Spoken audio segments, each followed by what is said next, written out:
Et on prend d'abord la direction de la Côte d'Ivoire. La Côte d'Ivoire où la Direction générale des hydrocarbures annonce une nouvelle révision à la baisse du prix du super samplon. Une réduction de 10 francs CFA appliquée pendant tout ce mois de novembre. Mélissa Koné est à Abidjan pour Média TV.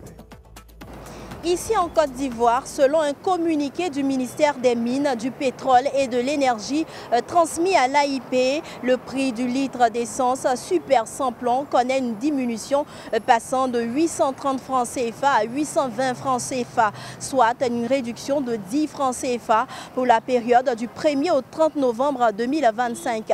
Le prix du gasoil demeure inchangé à 675 francs CFA le litre, de même que celui du pétrole lampant tenu à 705 francs CFA. Les tarifs du gaz butane restent également stables. Ainsi, la bouteille de 6 kg demeure fixée à 2000 francs CFA, tandis que celle de 12,5 kg est maintenue à 5200 francs CFA. Les prix des produits pétroliers en Côte d'Ivoire font l'objet d'une révision mensuelle conformément aux dispositions du mécanisme automatique de fixation en vigueur. Mélissa Koné pour Média TV. Abidjan, Côte d'Ivoire. Au Sénégal, les autorités volent au secours de la presse. Le fonds d'appui et de développement du secteur de l'information a été réactivé. Subventions, aide à la diffusion, exonération de charges ou fonds spécifiques. Et tout cela pour garantir la pérennité de l'écosystème médiatique sénégalais. Eva Sania est à Dakar pour Média TV.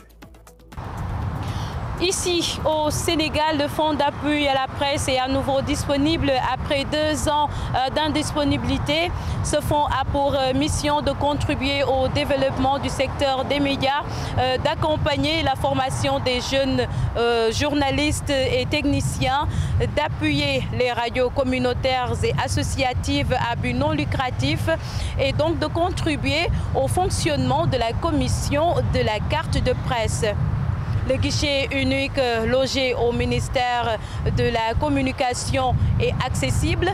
Il s'agit d'une plateforme digitale perçue comme un canal obligatoire pour les médias souhaitant solliciter le fonds d'appui à la presse.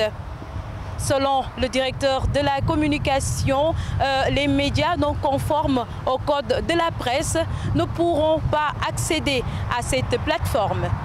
Eva Sania Dakar pour Média TV. Au Mali, cette fois, c'est là-bas que s'ouvre aujourd'hui le premier salon international de l'armement.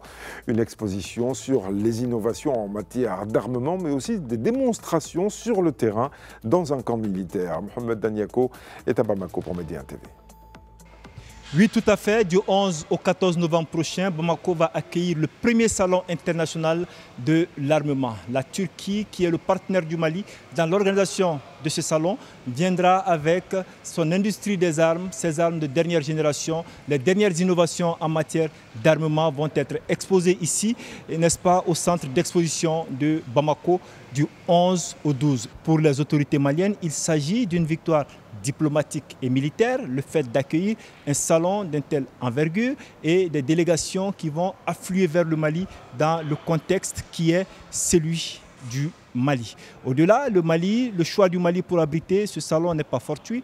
Pays situé au cœur du Sahel et en première ligne dans la lutte contre le terrorisme, les autorités maliennes comptent mettre à profit ce salon pour s'inspirer, s'informer et pourquoi pas acquérir ces armes de dernière génération qui vont leur être utiles dans leur combat harassant contre les groupes terroristes. Mohamed Danioko pour Média à Bamako, au Mali.